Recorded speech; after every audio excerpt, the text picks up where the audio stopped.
참, 여러분. 오늘 은재 이야기를 들려드릴까 해요. 저는 김정순이라고 합니다. 올해 68이 되었네요. 글쎄 평생을 누군 가를 위해 살다 보니 이제야 길을 꺼내보게 되었습니다.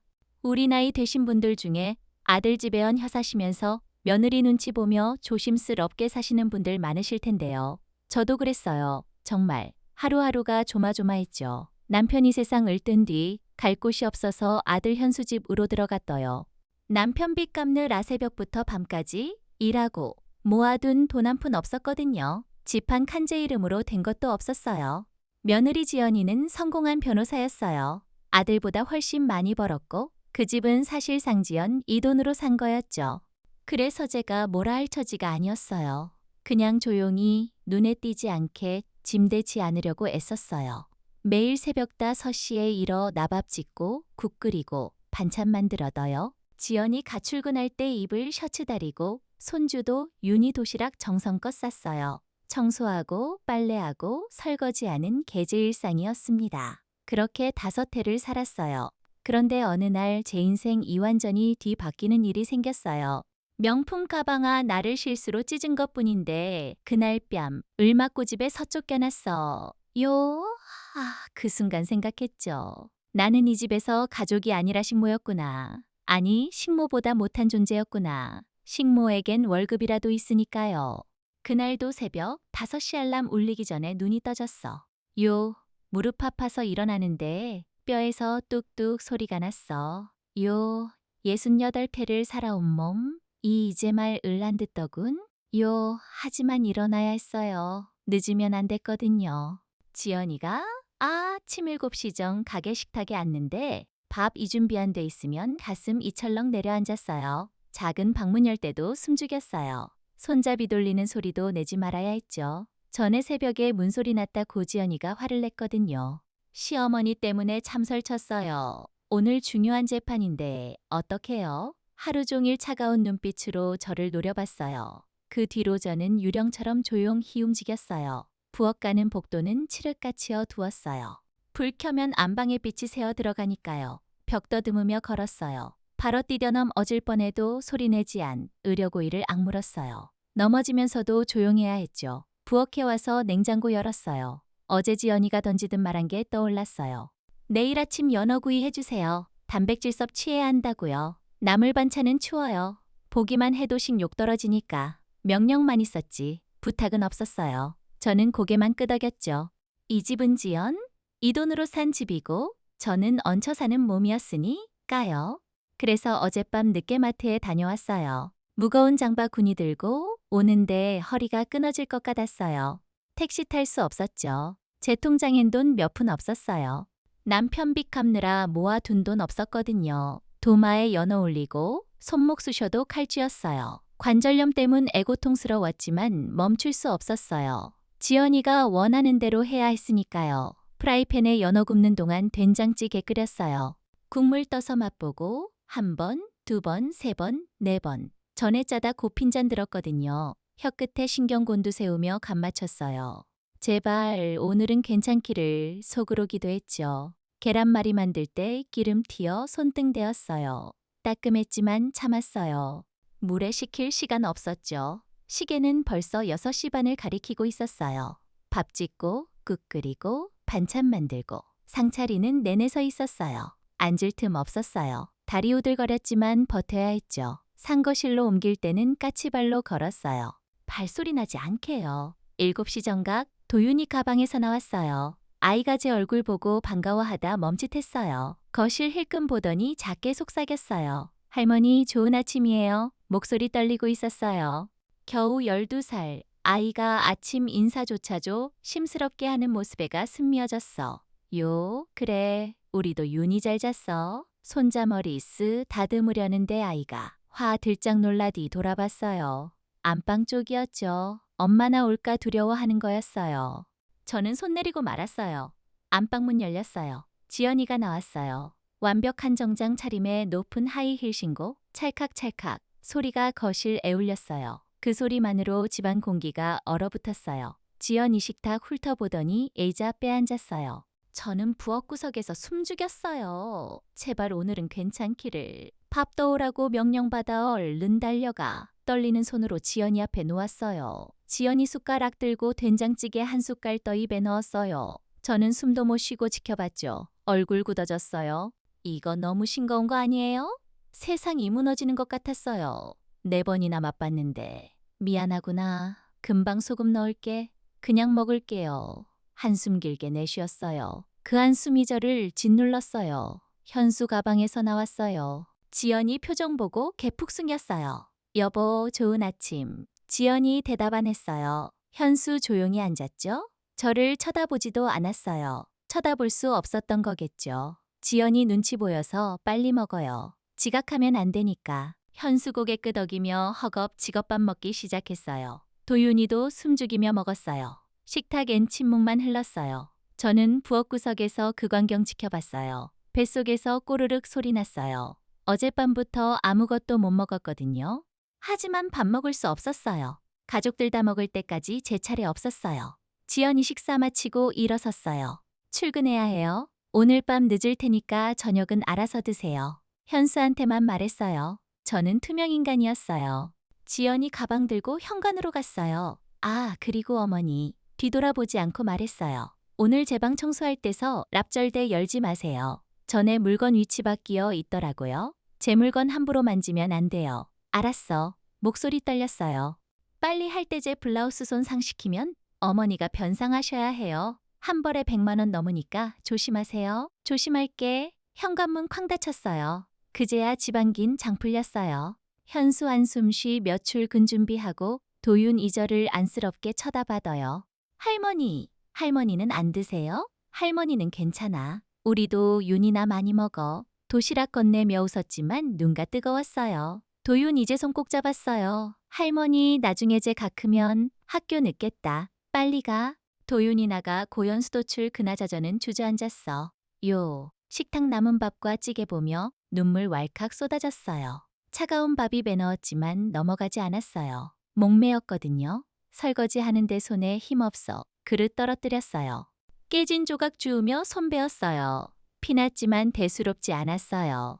이 정도 상처 아무것도 아니었으니까요. 청소 시작했어요. 무릎 꿇고 걸 내지라는데 무릎뼈 바닥 애다 아파다. 하지만 계속해야 했어요. 지연이 방, 거실, 화장실 청소하며 온몸 쑤셨어. 빨래하며지 연희 블라우스 조심스럽게 만졌어요. 손 떨렸어요. 손상시키면 100만 원 변상해야 한다는 말이 머릿속 맴돌았어요. 제게 그런 돈 어디 있겠어요? 저녁에 고등어 구웠어요. 도윤이 좋아하는 반찬이었죠. 생선 냄새 집안에 배자불안해졌어요. 지연이가 생선 냄새 싫어한다고 했거든요. 6시 현관문 열렸어요. 지연이 들어서자 표정 일그러졌어요. 또 생선이에요. 차갑고 날카로운 목소리였어요. 도윤이가 좋아해서 제가 싫어한다고 몇 번을 말씀드려야 알아들으세요? 내일 손님 오는데 이 냄새 어떻게 하라고요? 미안해. 내가 생각이 짧았어. 생각이 짧은 정도가 아니라이 없으시네요. 그 말이 가슴에 비수처럼 꽂혔어요. 지연이 코 막으며 안방으로 들어갔어요. 그날 밤작은 방에 누웠지만 잠 안 왔어요. 온몸 쑤셨어요. 무릎, 허리, 손목, 베인 손가락. 하지만 가장 아픈 겉마음이었어요. 나는 이 집에서 사람이 아니구나. 가족도 아니구나. 눈물 베개 적셨어요. 소리 내올 수도 없었어요. 옆방에 들릴까 봐요. 68회를 이렇게 살았어요. 남편 빚 갚느라. 그리고 이제 며느리 눈치 보며 갈 곳 없는 늙은 여자. 그게 저였어요. 그날은 또 윤희 생일이었어요. 아침부터 미 엿국 끓이고 있었어요. 손주 생일이면 해주던 일이었죠. 12살, 아직 어리나. 이지만 할머니 품에서 뛰놀던 때가 엊그제 같았어. 미역 불리고 소고기 볶다가 문득 생각났어요. 예전에 현수 낳고 미역국 끓이던 시절 가난했지만 행복했죠. 남편 사업 실패전이었으니까요. 국 저으며 손목 쑤셨어요. 요즘 관절 안 좋아졌어요. 하지만 오늘만큼은 참아야 했어요. 도윤이 생일인데요. 어머니 뭐 하세요? 지연이가 부엌으로 들어왔어요. 평소보다 일찍 일어난 모양이었어요. 아, 도윤 이 생일이라미 엿국 끓이고 있어. 아, 오늘이었네요. 목소리 무덤덤했어요. 자기 아들 생일인데 감흥 없어 보였어요. 요즘 지연이 일 바빠 집안일 관심 없었어요. 그나저나 어머니, 오늘 제 방 청소 꼭 해주세요. 먼지 많아요. 그래, 알았어. 거실 소파 위 애제 가방 있는데 조심해. 서달어 주세요. 새로 산 거라서요? 지연이 그렇게 말하고 출근 준비하러 갔어요. 저는 다시 국 저으며 한숨 삼켰어요. 오늘도 윤희 생일인데 지연이에게 는청소화가 방이 먼저였어요. 오전 10시 가족들 나가 고집안 조용해졌어요. 청소 시작했어요. 거실부터 화장실, 마지막으로지 연희 방으로 들어갔어요. 침대 시트 정리하고 화장대 닦고 바닥 청소기 돌렸어요. 그러다 옷 잠근 처먼지 보였어요. 옷장 윗부분 손 닿지 않는 곳에 먼지 쌓여 있었어요. 발판 가져와 올라섰어요. 무릎 후들거렸지만 참았어요. 걸레로 닦는데 발판 흔들렸어요. 균형 잃어 손이요. 장이 물건 건드렸어요. 쿵소리 나며 바닥으로 떨어졌어요. 황급히 내려왔어요. 바닥에 지연이 가방이 있었어요. 소파 위거 아니라 옷 장이 보관하던 거였어요. 가방 집어들었어요. 명품 로고 선명했어요. 얼마나 비싼지 모르지만 지연이 아끼는 거 확실했어요. 그런데 손잡이 부분 보자 심장 멎는 것 같았어요. 찢어져 있었어요. 떨어지며 옷장 모서리에 걸린 모양이었어요. 가죽 쭉 벌어진 모습 이상처 같았어요. 손 부들부들 떨렸어요. 이를 어쩌나 한참 움직이지 못했어요. 가방 들고 멍하니 서 있었어요. 지연이 알면 끔찍했어요. 일단 제자리에 올려놨어요. 발판 올라가 옷장 위에 놓고 찢어진 부분 안쪽으로 돌려놨어. 당장은 모를 거라 생각했어요. 하지만 마음 편치 않았어요. 온종일 그 생각뿐이었어요. 어떡하지? 저녁 6시 가족들 돌아왔어요. 도윤이 생일이라 지연이 일찍 퇴근했어요. 케이크 들고 들어왔어요. 현수도 선물 상자 들었어요. 도윤아, 생일 축하해. 지연이 케이크 크건 내줬어. 노윤이 화나 개웃었어요. 와, 엄마 고마워요. 할머니 감히 엿국 끓여놨어.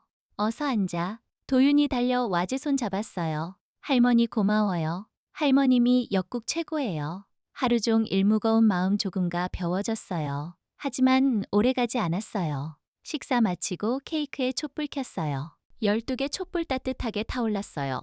도윤이 눈 감고 소원 빌었어요. 얼굴 행복해 보였어요. 우리도 윤이 훌쩍 컸네. 벌써 12살이라니? 현수가 말했어요. 지연이도 드물게 웃었어요. 그 모습 보며 이런 날마나 으면 좋겠다고 생각했어요. 그때 지연이 갑자기 일어 나 안방으로 들어갔어요. 저 가슴 철렁 내려앉았어요. 얼마 안 돼 지연이 비명 들렸어요. 이게 대체 뭐예요? 목소리에 날카롭게 거실까지 울렸어요. 현수와도 윤이 깜짝 놀라 서로 쳐다봤어요. 저는 얼어붙어 움직이지 못했어요. 지연이 방에서 나왔어요. 손에 찢어진 가방 들고 있었어요. 이게 어떻게 된 거냐고요? 얼굴 분노로 일그러졌어요. 가방 높이 들고 소리쳤어요. 가방 높이 들고 소리쳤어요. 이게 제 목소리 떨렸어요. 어머니가 하신 거죠? 청소하다 떨어뜨린 거죠? 미안해. 실수요? 이게 실수로 끝날 일이에요. 지연이다가 왔어요. 저 본능적으로 뒤로 물러섰어요. 이거 2천만 원짜리예요. 2천만 원? 어머니 평생 모아도 못 사는 가방이라고요? 미안해. 내가 잘못했어. 미안하다고요? 그래서요. 미안하다고 해결되어 목소리 점점 커졌어요. 도윤 이것 먹은 얼굴로 지연이 봤어요. 현수 어찌 할 바 몰라 서 있었어요. 여보, 진정해. 현수가 조심스럽게 말했어요. 진정하라고요? 당신 어머니 간에 2천만 원짜리가 빵 망가뜨렸는데 지연이 현수에게 소리쳤어요. 현수 입 다물었어요. 어머니가 예전부터 고생 많으셔서 일부러 그런 건 아닐 거야. 현수 작게 중얼거렸어요. 지연이 눈치 보면서도 저를 조금 감싸려는 모습이었어요. 하지만 지연이 듣는 척도 안 했어요. 엄마, 할머니가 일부러 그런 건 아닐 거예요. 도윤이 떨리는 목소리로 말했어요. 어린아이가 엄마 눈치 보면서 할머니 감싸는 모습 애눈물 날 것 같았어요. 하지만 지연이 분노 가라앉지 않았어요. 어머니, 이거 어떻게 할 거예요? 어떻게 책임질 거냐고요? 내가 풀게. 뭘로요? 어머니한테 돈이 어디 있어요? 그 순간 지연이 손이 날아왔어요. 찰싹 뺨 맞았어요. 귀먹해지고 눈앞 하얘졌어요. 고개 옆으로 돌아갔어요. 입안에서 피났어요. 여보, 현수 목소리 들렸어요. 하지만 저는 말 못했어요. 뺨 감싸진 채 서 있었어요.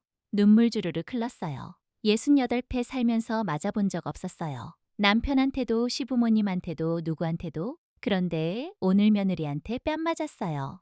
손주 생일애미 엿국 끓여준 날 손주 앞에서요. 지연아, 그렇게까지. 현수떨, 리는 목소리로 말했어요. 하지만 지연이 막지 못했어요. 그저 바라만 봤어요. 지연이 숨모라 쉬며 저를 노려봤어요. 이제 따로 사세요? 전 어머니랑 한 집에서 못 살겠어요. 그 말이 선고처럼 들렸어요. 저는 고개 숙인 채 말 못했어요. 도윤이 울먹이며 제 손 잡았어요. 할머니, 괜찮아. 괜찮아. 목소리 떨렸어요. 괜찮지 않아 지만 그렇게 말할 수밖에 없었어요. 그날 밤작은 방에 서짐 쌌어요. 많지 않았어요. 옷 몇 벌, 낡은 이불 한 채. 그 계제 전부였어요. 거울에 비친 제 얼굴 봤어요. 뺨에 빨간 손자국 선명했어요. 그 자국 만지며 생각했어요. 이 집에서 끝이구나. 하지만 그때는 몰랐어요. 이 뺨 자국이 제 인생 전환점이 될 거라는 걸요. 예전에도 온 사람들이 베푼 선행들이 연젠가 빛을 발할 거라는 걸요. 문득 서랍 깊숙이 숨겨둔 봉투 생각났어요. 오래전 한 노부가 맡긴 거였어요. 정순 씨, 이거 꼭 보관해주세요. 언젠가 쓸 겁니다. 그때는 무슨 말인지 몰랐어요. 하지만 이제 알 것 같았어요. 하늘은 알고 있었어요. 누가 진심으로 살았는지를요. 다음날 새벽 5시에 일어났어요. 습관이란 무서운 거예요. 더 이상 밟지 을 필요 없는 대몸이 먼저 일어났어요. 어둠 속에서 멍하니 앉아 있었어요. 오늘 집 나가야 한다는 게실 가만 났어요. 뺨얼얼했어요. 어젯밤 맞은 자리가 아직 화끈거렸어요. 손으로만 저보니 부어 있었어요. 68태 살면서 처음 맞아본 뺨. 그것도 며느리한테요. 가슴 답답했어요. 숨 잘 안 쉬어졌어요. 이게 현실인가 꿈인가 싶었어요. 어제까지만 해도 밥 짓고 성수하고도 실악 싸던 제. 가이제 쫓겨 나는 신세라 니 믿기지 않았어요. 작은 방에 어젯밤 싼 짐 놓여 있었어요. 낡은 여행 가방 하나, 보따리 하나. 68해 흔적이 그게 전부였어요. 손 떨렸어요. 불안했어요. 앞으로 어디로 가야 할지, 어떻게 살아야 할지 막 막했어요. 천천히 일어나 옷 갈아입었어요. 거울 보니 뺨 붉은 자국 선명했어요. 손자국 모양 그대로요. 그거 보는 순간 또 눈물 났어요. 부끄러웠어요. 평생 남 위에 살았는데 끝이 이런 거였나. 원망스러웠어요. 하지만 눈물 닦았어요. 울어봤자 달라질 거 없었으니까요. 문 열고 나가니 거실 조용했어요. 아직 아무도 안 일어났죠. 부엌 바라봤어요. 어제까지만 해도 제자리였던 곳, 새 벽마다 밥 짓던 곳. 이제 더 이상한이었어요. 6시쯤 지연이 안방에서 나왔어요. 저와 눈 마주 치더니 아무 말 없이 화장실로 들어갔어요. 인사도 사과도 없었어요. 뺨 손자국 보면서도 아무렇지 않은 듯 했어요. 그 무심함 믿어 아팠어요. 차라리 화내거나 뭐라도 하면 덜 서러울 텐데 무시하는 게 막 의무벼 팠어요. 7시 현수 일어났어요. 어머니, 짐 다 싸셨어요? 다 쌌어. 어머니 죄송합니다. 목소리 떨렸어요. 하지만 그뿐이었어요. 나가세요 라는 말은 안 했어요. 미안하다는 말만 복했어요. 제 아들이지 많이 재지연. 이가 더무서 운 모양이었. 어여.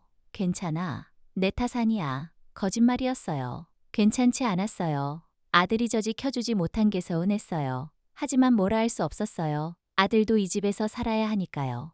8시. 도윤이 학교 가기 전제방으로 몰래 들어왔어요. 할머니. 아이 눈 빨갛게 부어 있었어요. 밤새 울었나 봐요. 12살 아이가 할머니 걱정에 잠 못 이룬 거예요. 가슴 찢어지는 것 같았어요.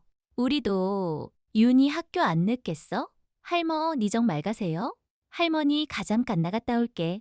도윤이 주머 니에서 작은 쪽지 꺼내줘. 심스럽게 제 손에 쥐어줬어요. 할머니 이거 나중에 읽어주세요. 도윤아.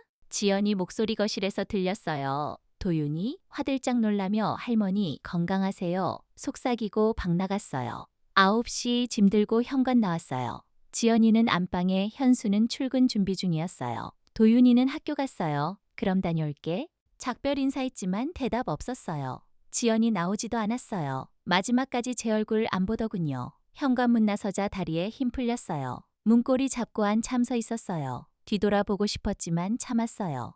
돌아봐도 아무도 붙잡지 않을 테니까요. 엘리베이터 탔어요. 거울에 비친 제 모습 초라했어요. 늙고 볼품없는 보따리 든 쫓겨난 시어머니. 그게 지금 이저였어요. 1층 내려와 아파트 나왔어요. 발걸음 무거웠어요. 어디로 가야 할지 몰랐어요. 그저 걸었어요. 무거운 가방 들고 터덜터덜. 두려웠어요. 앞으로 어떻게 살아야 할지, 어디서 잠자야 할지, 밥은 어떻게 먹어야 할지. 200만 원으로 얼마나 버틸까? 방구할 수 있을까?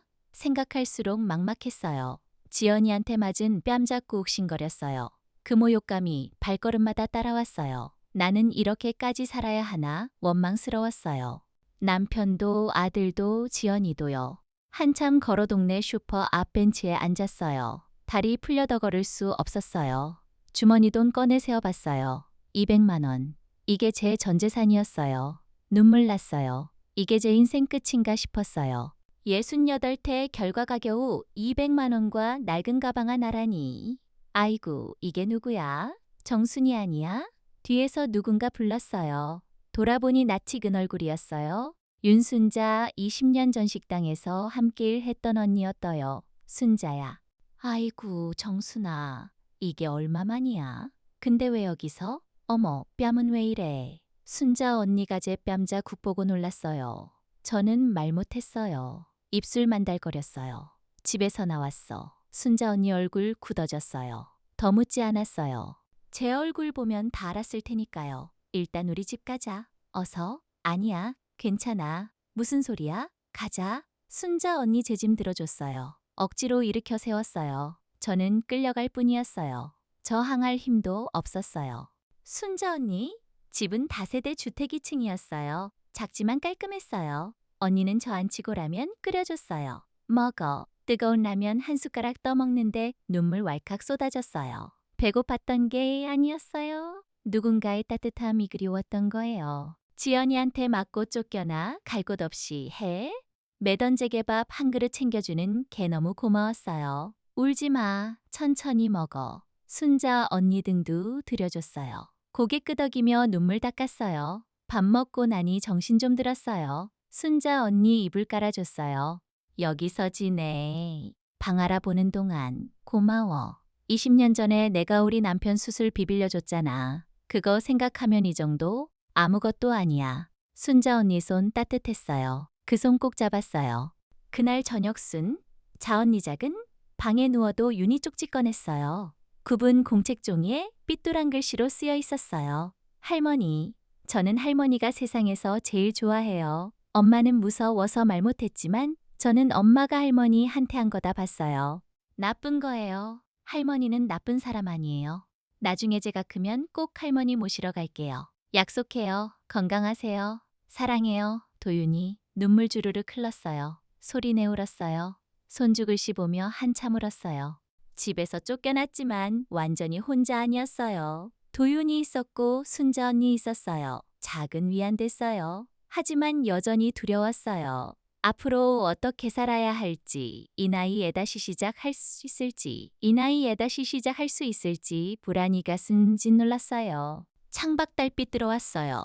고요한 밤이었어요. 쪽지 가슴, 애품 고눈 감았어요. 내일은 방 알아봐야 했어요. 어떻게 살아갈지 생각해야 했어요. 몸과 마음 지칠 대로지 쳤어요. 시작은 비참했지만 끝은 아무도 몰랐어요. 하늘은 알고 있었어요. 누가 천벌 받아야 할지를요. 순자 언니 집에서 일주일 지났어요. 그동안 방 알아봤어요. 월세 30만 원짜리 작은 고시원 겨우 구했어요. 창문 잡고 침대 하나 놓으면 꽉 차는 비좁은 방이었어요. 하지만 선택 여지 없었어요. 가진 돈으로는 그게 최선이었죠. 보증금 50만 원, 월세 30만 원, 200만 원에 서보증금 때 250만 원. 남았어요. 한 달 30만 원 내면 5달이면 바닥났어요. 그 후엔 어떻게 살지 막막했어요. 순자 언니 좀 더 지내라 했지만고 개저었어요. 이미 너무 패기쳤어요. 언니 집 나서 몇 손 꼭 잡고 언니 덕분에 살았다고 맙다고 했어요. 고시원으로 이사했어요. 좁고 답답했지만 제 공간 생긴 게 안 됐어이겐 게이 안 됐어요. 짐 풀고 침대에 앉아 한숨 쉬었어요. 핸드폰 꺼냈어요. 현수한테서 문자 한 통 와 있었어요. 잘 지내냐는 내용이었죠. 일주일 만에 온천 연락이었어요. 손가락 떨며 잘 지낸다고 답장 보냈어요. 거짓말이었어요. 얼마 후 현수한테서 전화 왔어요. 한 번 만나자고 했어요. 다음 날 저녁 동네 카페에서 만났어요. 현수 초췌해 보였어요. 일주일 사이 얼굴 상했어요. 현수 봉투 하나 제 앞에 내밀었어요. 안에 100만 원쯤 들어 있었어요. 손저으며 괜찮다고 했어요. 현수도 살기 힘들 텐데 받을 수 없었어요. 현수 난처한 표정 지었어요. 뭔가 말하고 싶은데 못하는 것 같았어요. 지연이 잘 지내냐 물었어요. 현수 대답 짧았어요. 더 이상 지연 이 이야기야 고 싶지 않은 모양이었어. 요? 도윤이야 기꺼냈는데 현수 표정 어두워졌어요. 요즘도 윤이 말이 없대요. 학교에서 친 구들이랑 안 어울린다고 담임 선생님 연락 왔대요. 제가 숨철렁 내려앉았어요. 그 밝던 아이가요? 혹시 쟤 때문인가 물었어요. 현수 아니라고 했지만 저는 알았어요. 제가 쫓겨난 일이도 윤희에게 상처 준 거라는 걸요. 도윤이 보고 싶다고 했어요. 한번 데려와 줄 수 있냐고요. 현수 머뭇거리더니 조심스럽게 말했어요. 지연이가 당 분간 어머니와도 윤희 못 만나게 한대. 요, 도윤이 공부 애집중 못한다고 시험 끝나고 만나 자고 했대요. 손주 못 보게 하다니 믿기지 않았어요.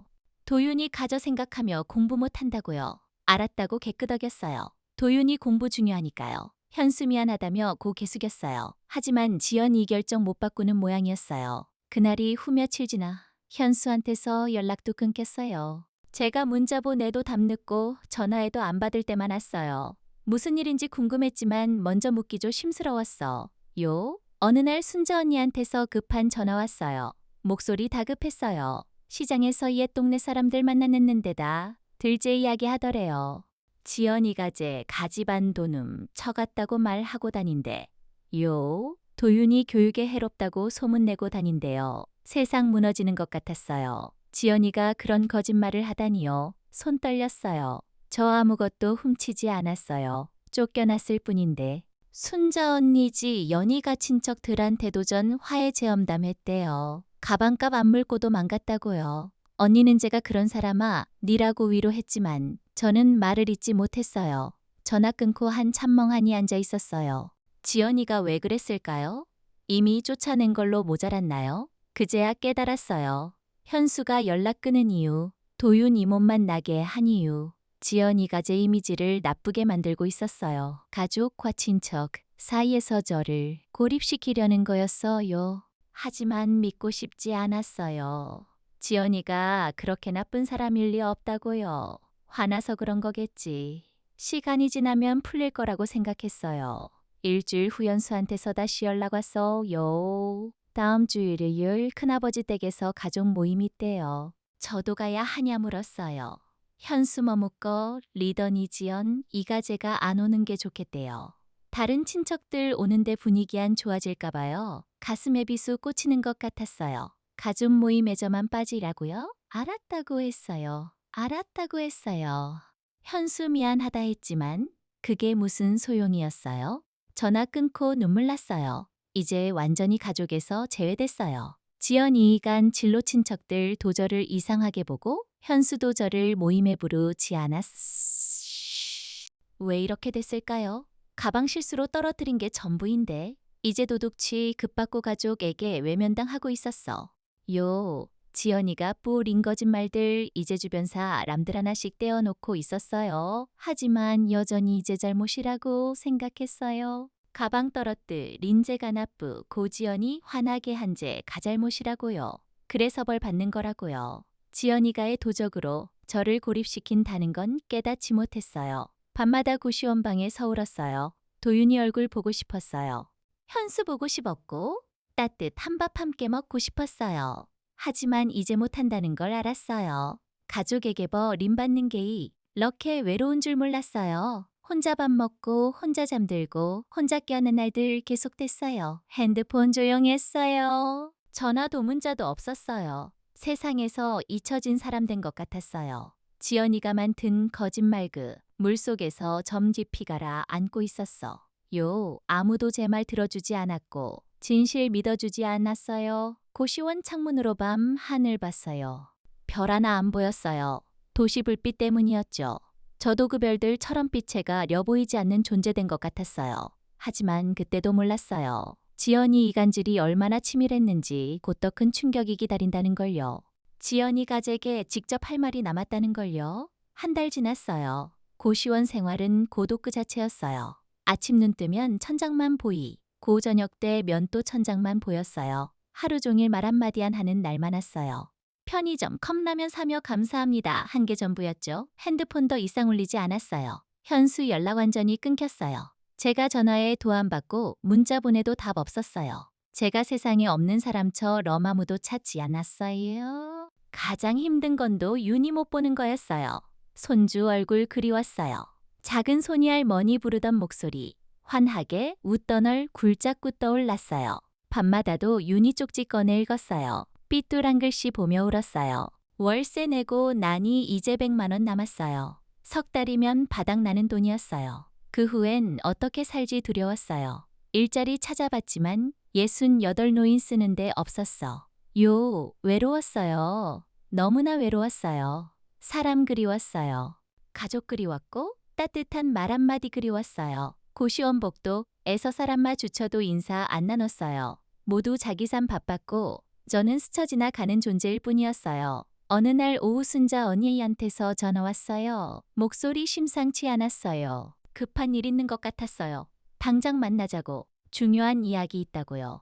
동네 카페에서 만났어요. 순자 언니 표정 어두웠어요. 말하기 힘든 일 있는 것 같았어요. 정순아, 너 이거 알아야 할 것 같아서 언니 핸드폰 꺼내 보여줬어요. 화면에 카카오톡 대화 떠 있었어요. 친척 단톡방이었어요. 순자 언니죠? 카통의 지연이가 초대한 새 단톡방에 몰래 들어가 있었어요. 지연이가 올린 글 보였어요. 시어머님이 도윤이 교육비 명목으로 받아간 돈을 술값으로 쓰셨어요. 제가 변호사 라법적으로 처벌할 수 있는데 시어머, 니까 참은 거예요. 더 이상 연락하지 말라고 했어요. 도윤이한테 안 좋은 영향이니까요. 아래 친척들 댓글 달려 있었어요. 그래서 집 나가신 거구나. 나이 들어도 정신 못 차리시네. 현수가 고생 많겠어. 손 떨렸어요. 핸드폰 쥔 손에 힘들어갔어요. 지연이 가친척들한테 이런 거짓말을 하다니. 모두 지연이 가변호사라 믿어서 항해 못하고 지연 2편 들고 있었어요. 나는도 윤희교육비 한 푼도 받은 적 없어. 나는도 윤희교육비 한 푼도 받은 적. 술도 안 마시는데? 알아? 내가 너를 얼마나 아는데. 근데 정순아, 이게 다가 아니야. 순자 언니 핸드폰 다시 넘겼어요. 이번엔 옛 동네만 카페였어요. 거기도 지연이 각을 올렸더군요. 시어머니 때문에 너무 힘들어요. 우리 집 물건 몰래 내다 팔았는데 어떻게 해야 할까요? 댓글엔 지연이 위로 하는 말들 가득했어요. 힘드시겠어요?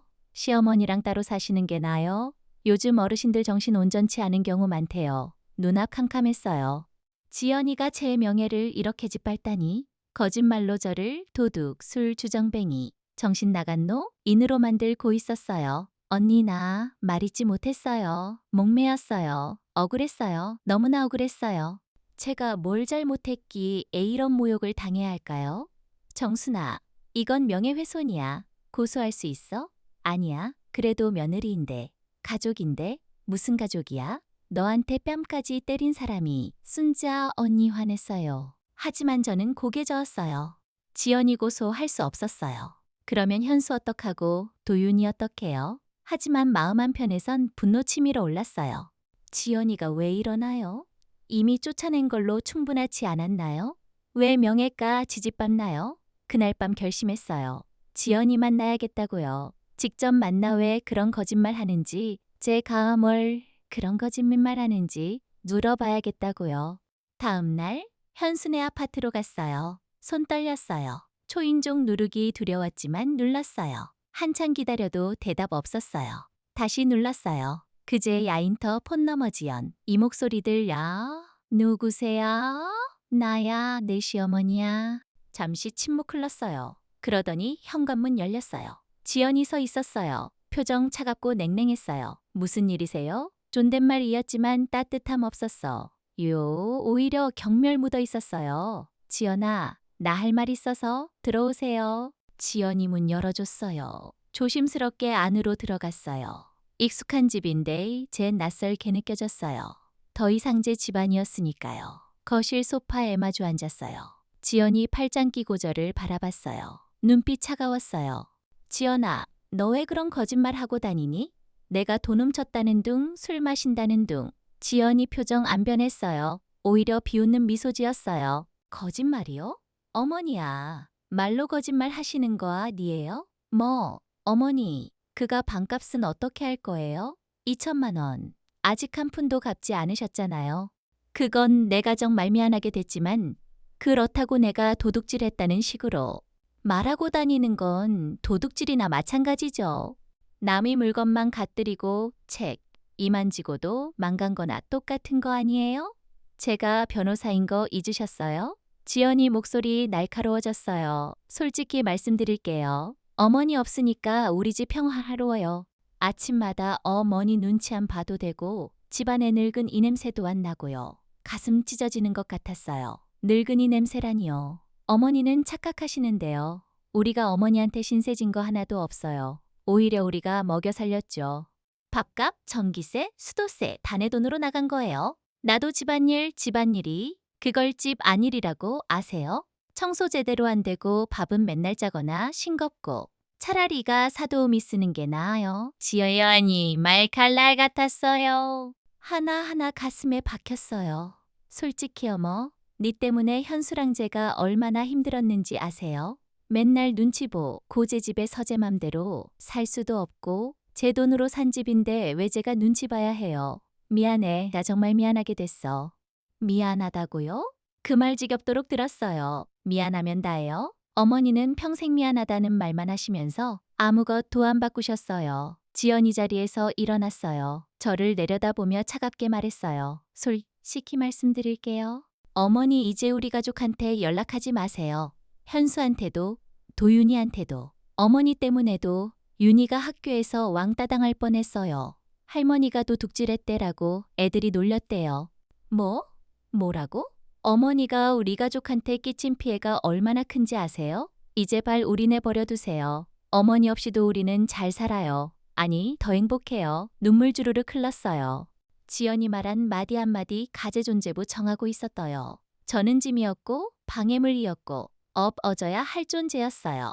이제나 가주세요. 어머 네 얼굴 보니 가속 메스꺼워요. 마지막 말이 심장관통했어요. 지연이 현관문 열었어요. 저를 내쫓는 거였어요. 비틀거리며 일어났어요. 다리에 힘 없었어요. 현관으로 걸어가는데 온몸 떨렸어요. 문 나서자 뒤에서 쾅 닫혔어요. 복도에 혼자 남았어요. 벽기대 주저앉았어요. 눈물 멈추지 않았어요. 흔들리는 소 리복도 애울렸지만 아무도 안 나왔어. 지연이를 믿었어요. 냉랭하고 가왔지만가 족이니까 언젠가 풀릴 거라 생각했어. 제가 참고 이해하면 괜찮아질 거라 믿었어요. 하지만 틀렸어요. 지연이는 저를 가족으로 생각한 적 없었어요. 짐으로 귀찮은 존재로만 봤어요. 이제 존재 자체를 지우려 하고 있었어요. 절망 밀려왔어요. 깊고 어두운 절망이요. 살아야 하리 찾을 수 없었어요. 가족에게 버림받고 명예 짓밟히고 손주조차 못 보는 이 삶이 무슨 의미일까요? 한참 그렇게 앉아 있었어요. 얼마나 지났는지 몰라요. 멍한 마음으로 앉아 있었어요. 하지만 문득 또 윤희 쪽지 떠올랐어요. 나중에 제가 크면 꼭 할머니 모시러 갈게요. 그 작은 약속이요. 천천히 일어섰어요. 비틀거리는 걸음으로 엘리베이터 탔어요. 이대로 무너질 수 없다는 걸요. 지연이가 원하는 게 바로 이거였을 테니까요. 제가 완전히 부서지는 거요. 아파트 나와 찬바람 맞았어요. 눈물 닦았어요. 이제 더 울지 않겠다고 다짐했어요. 지연이는 제게서 모든 걸 빼앗았어요. 집, 가족, 명예. 하지만 빼앗아갈 수 없는 게 하나 있었어요. 제가 평생 살아온 방식이요. 진심으로, 정직하게, 선하게 살아온 시간들이 하늘은 알고 있었어요. 누가 진짜 벌 받아야 하는지를요. 지연이한테들은 말들이 머리 쏙 맴돌았어요. 고시원 돌아와 침대에 누웠지만 잠 안 왔어요. 천장 바라보며 지연이 목소리 자꾸 들렸어요. 늙은이 냄새 속 메스꺼워. 없는 게 더 행복해. 그 말들이 칼처럼 가슴 찔렀어요. 눈물 날 것 같았지만 안 나왔어요. 이미 다 마른 것 같았어요. 대신 가슴 속에서 뜨거운 게 끓어올랐어요. 분노였어요. 평생 처음 느껴보는 분노였어요. 68태 살면서 늘 참았어요. 남편 빚 갚느 라새벽부터 밤까지 일했고 아들 키 우느라 재산 포기했어요. 지연이한테 무시당하면서도 참았고 쫓겨나면서도 제 잘못이라 생각했어요. 하지만 이제 달랐어요. 지연이 폭언 듣고 난 이제 안에서 깨지는 소리 들려요. 참고 견디던 68태 인내가 산 조각나는 소리였어요. 나는 왜 이렇게 살았을까? 문득 생각 들었어요. 왜 항상 미안해했을까? 왜 항상 제 잘못이라 생각했을까? 감 떨어뜨린 건실수였어요. 그런데 그게 뺨 맞을 일인가요? 쫓겨날 일인가요? 도둑 취급당할 일인가요? 아니었어요. 절대 아니었어요. 새벽이 되어서 야잠 들었어요. 꿈꿨어요. 오래전 일이었어요. 20년 전 식당에서 일할 때였어요. 어느 날 노부가 단골로 오기 시작했어요. 박철수, 김영희 할아버지, 할머니였죠. 퇴직 후 연금 으롯받듯하 계사시는 분. 들이었어요. 할아버지 평생 공장에서 일하셨대요. 할머니는 집에서 자식들 키우느라 평생 보내셨어. 요? 자식 셋 있었는데 다도시 로나가 연락 잘 안 했대요. 명절에도 안 온대요. 돈만 보내달라고 할 때 만져 나왔대요. 두 분 식당 오시면 제일 싼 메뉴만 시키셨어요. 반찬 더 달라는 말도 못 하셨어요. 저는 사장님 몰래 반찬 더 담아드렸어요. 가끔 고기 반찬도 몰래 추가했어요. 한겨울 할머니 낡은 외투 입고 오셨는데고 멍 뚫려 있었어요. 그날 제 월급에서 5만 원 떼어 시장에 서외투 샀어. 비싼 건 아니지만 따뜻한 거였어요. 할머니, 이거 제가 안 입는 거예요. 버리려던 건 대할머니 입 으시면 좋을 것 같아서요. 거짓말이었어요. 새로 산 거였죠. 할머니 눈물 글썽이며 받으셨어요. 그렇게 3년을 챙겼어요. 밥값 제 돈으로 대신 낸 적 많았어요. 약값 없다고 하시면 약사 다 드렸고 겨울 난방비 없다고 하시 면몰래 봉투 쥐어드렸어. 어느 날 할아버지 제 손 꼭 잡으셨어요. 정순 씨, 우리 자식들도 이렇게 안 챙겨줬어. 당신은 피 한 방울 안 섞인 남인데은 해를 어떻게 갚아야 할지 모르겠소. 그 말에 눈물 났던 기억나요. 저는 그냥 사람으로서당 연한 일했을 뿐이었는데 5년 후두 분 갑자기 찾아오셨어요. 할아버지 평생 가지던 시 골당이 제게 발지역으로 편입됐대요. 보상금으로 큰 돈 받으셨대요. 정순 씨 덕분에 이렇게까지 살 수 있었어. 이제 우리도 여생 편하게 살 수 있게 됐어. 그날 할아버지 봉투 하나 주셨어요. 정순 씨, 이거 꼭 보관해 주시오. 우리한테 무슨 일 생기면 이게 정순 씨 앞으로 갈 거요. 우리 은혜 이렇게라도 갚고 싶소. 괜찮다고 받을 수 없다고 했어요. 하지만 할아버지 강하게 쥐어주셨어요. 할머니도 눈물 흘리며 꼭 받으라 하셨어요. 감사한 마음에 받았어요. 하지만 뭔지 자세히 안보 고서랍 깊숙 이 넣어뒀죠? 꿈에서 깨어났어요. 그 봉투 떠올랐어요. 집 나올 때 가져온 짐 속에 있었어요. 심장 두근거렸어요. 황급히 가방 뒤졌어요. 낡고 누런 봉투 나왔어요. 떨리는 손으로 열었어요. 안에서 류 여러 장 들어 있었어요. 유언장, 부 동산등기부, 등본, 통장 사본, 편지. 천천히 읽었어요. 유언장이었어요. 박철수 김영희 부 유언장이요. 우리의 전재 산중 70%를 김정순 씨에게 상속한다. 나머지 30%는 세 자녀에게 균 등분할한다. 정순 씨는 우리가 가장 외롭고 힘들 때 유일하게 손 내밀어준 사람이었다. 진짜 식도우리 이렇게 돌보지 않았다. 정순 씨 아니 어따면 우리는 추운 겨울 버티지 못했을 것이다. 손 떨렸어요. 70% 등기부 등본 봤어요. 재개발 보상 금으로 산 시, 골당 5필지 와 건물 3채, 통장 사본은 현금 3억 찍혀 있었어요. 부동산 감정가 20억이었어요. 20억에 70%면 14억, 현금 3억에 70%, 이니 억천 합치면 총 16억 넘는 금액이었어요. 숨 막혔어요. 믿기지 않았어요. 제게 16억 넘는 재산이 있다니요. 편지 꺼냈어요. 할아버지 손글씨였어요. 정순 씨, 이 편지 읽고 계신다면 우리는 이미 세상 떠난 후일 거요. 20년 전 정순 씨가 베푼 은혜 단 하루 도 잊은 적 없어. 우리 자식들은 연락도 안 했어. 명절에도 생일에도 안 왔어. 돈 보내달라고 할 때만 전화했어. 하지만 정순 씨는 달랐어. 당신은 우리를 사람으로 대했고 가족처럼 챙겼어. 우리가 보상 금 받았을 때 제일 먼저 정순 씨 생각났어. 이 돈 정순 씨와 나누고 싶었어. 하지만 당신은 받지 않았어. 그래서 이렇게라도 갖고 싶었어. 자식들한테는 30%만 나눠줬어. 평생 우리 외 면했으니 그 정도면 충분하다고 생각했어. 이 재산은 당신이 받을 자격 있어요. 부디 당신을 위해 쓰시오. 이제 당신이 행복할 차례요. 눈물 주르륵 흘렀어요. 하지만 이번엔 슬픔의 눈물 아니었어요. 뜨거운 게 가슴속에서 타올랐어요. 그제야 깨달았어요. 제가 가난하고 힘없는 노인이 아니라는 걸요. 제게도 힘이 있었어요. 엄청난 경제적 힘이요. 다음 날 아침대 형로펌 찾아갔어요. 작은 사무실 아니라 서울 클로펌 중 하나였어요. 지연이가 다니는 로펌 경쟁사였어요. 서류 보여주 묘상속 절차 진행하고 싶다고 했어요. 담당 변호사 눈 커졌어요. 이건 상당 금액인데요. 16억 넘습니다. 알고 있어요. 혹시 이상속 A에 이재기할 사람 있을까요? 유언 장자녀들이 30%밖에 돼 있어요. 불만 가질 것 같은데 변호사 컴퓨터 두드리더니고 개끄덕였어요. 예상대로네요. 이미 소송 제기됐습니다. 4개월 전에요. 박철수 씨세 자녀 가공동 의료유언장 무효소송 걸었어요. 당신 찾지 못해 공시송달로 진행되고 있었어요. 무효 사유가 뭔가요? 피상속인이 유언 당시정 신능력 온전치 않았다고 김정순 씨 가부당한 영향력 행사했다고 주장해요.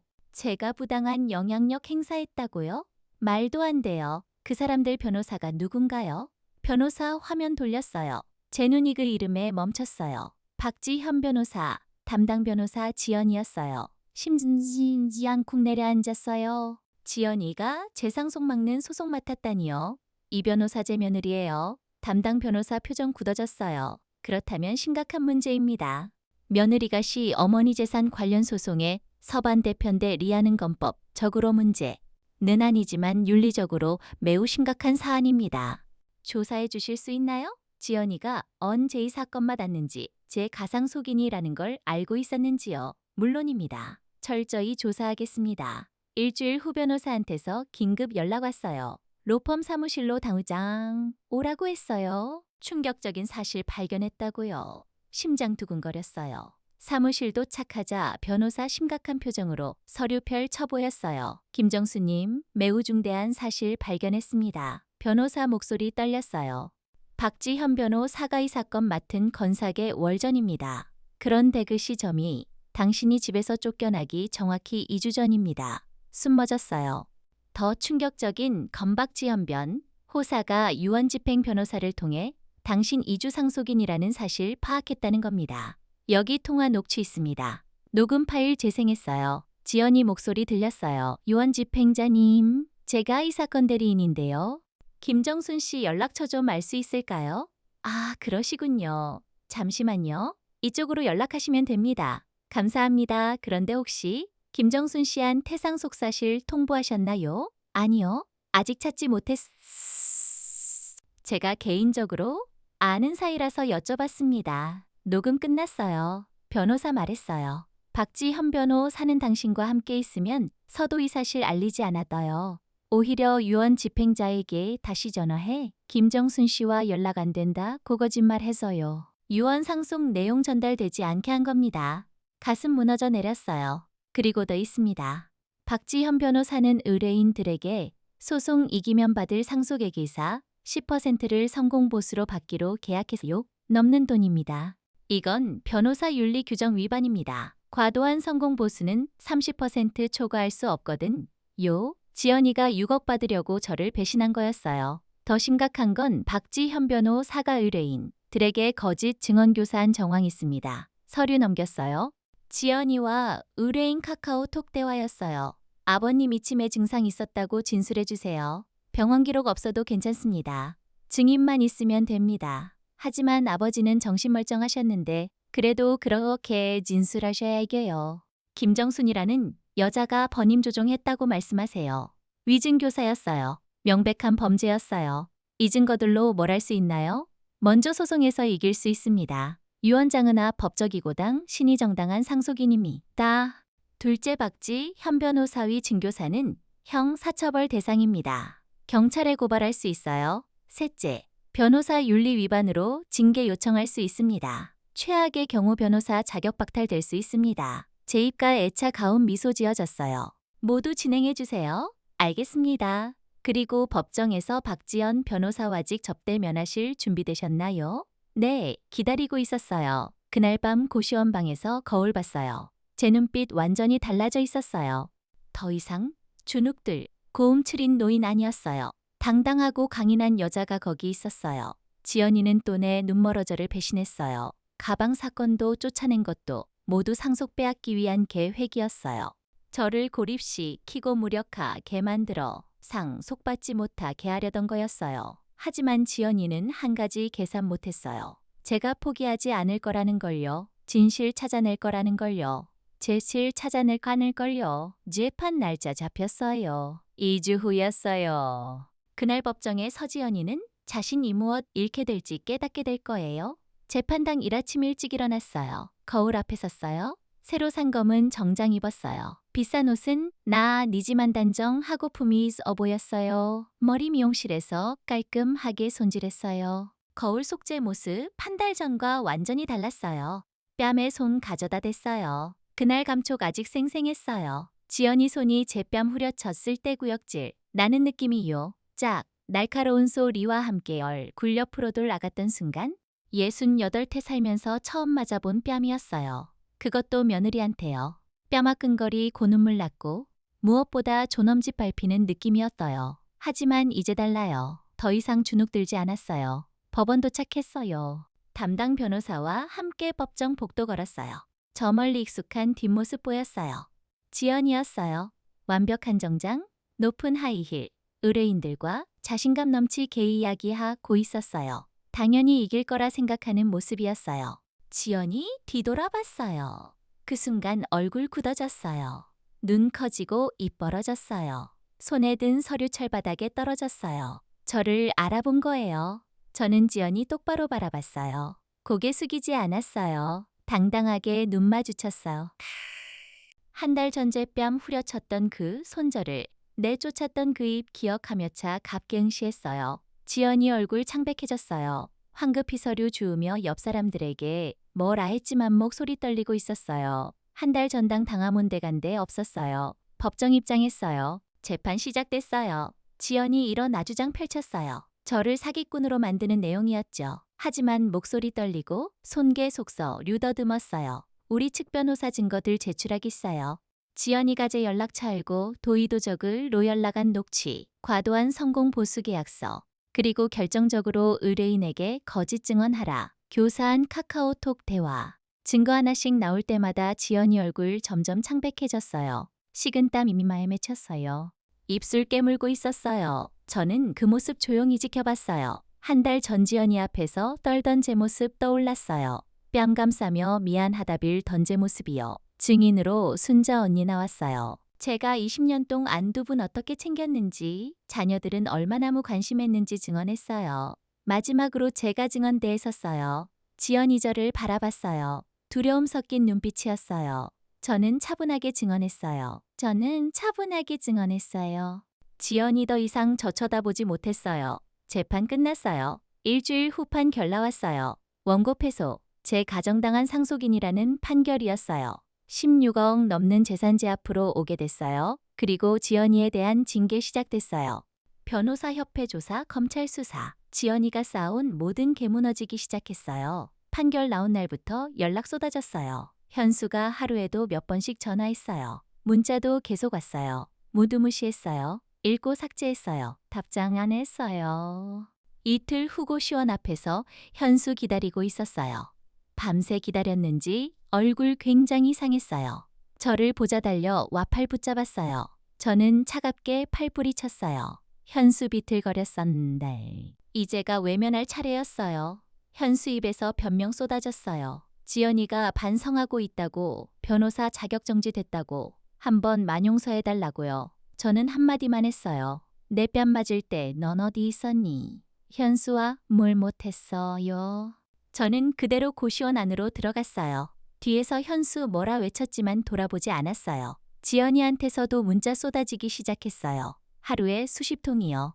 용서해달라고, 놓아달라고, 로펌에서의 고됐다고, 벌금형 받을 것 같다고요. 문자 올 때마다 읽지도 않고 삭제했어요. 지연이 가재 뺨 후려쳤을 때 그 손은 거침없었어요. 지금 빌고 있는 바로 그 손 말이죠. 친척들한테서도 연락 왔어요. 하나같이 오해였다고, 사과하고 싶다고요. 모두 차단했어요. 사흘 후 지연이 가직 접고 시원 앞에 나타났어요. 화장기 없는 얼굴, 헝클 어진 머리, 명품 가방이 라낡은가 망들고 있어요. 한 달 전 완벽하고 오만의 덧모습 어디에도 없었어요. 저를 보자 지연이 눈물 흘렸어요. 저는 그냥 지나치려 했어요. 지연이 가재 안 막아섰어요. 비켜 제 목소리 차가웠어요. 지연이 얼굴 창백해졌어요. 입에서 사과 쏟아졌어요. 변호사 자격 정지됐다고? 로펌에서 해고됐다고? 이제 아무것도 없다고요? 저는 지연이 똑바로 봤어요. 내가 집에서 쫓겨날 때 난 아무것도 없었어. 200만 원들 고거리에나 앉았을 때 그게 이겨 어떤 기분인지 알아? 지연이 막혔어요. 내가 내 뺨 후려쳤을 때 말이야. 지연이 눈 커졌어요. 그때 넌 이렇게 말했지. 어머니 얼굴 보니 가속 메스꺼워요. 지연이고 개숙였어요. 눈물 뚝뚝 떨어졌어요. 68배 살면서 뺨맛, 은건 그때가 처음이었어. 그것도 며느리한테. 지연이가 그 자리에 무릎 꿇었어요. 그렇게 당당하던 지연이가 저를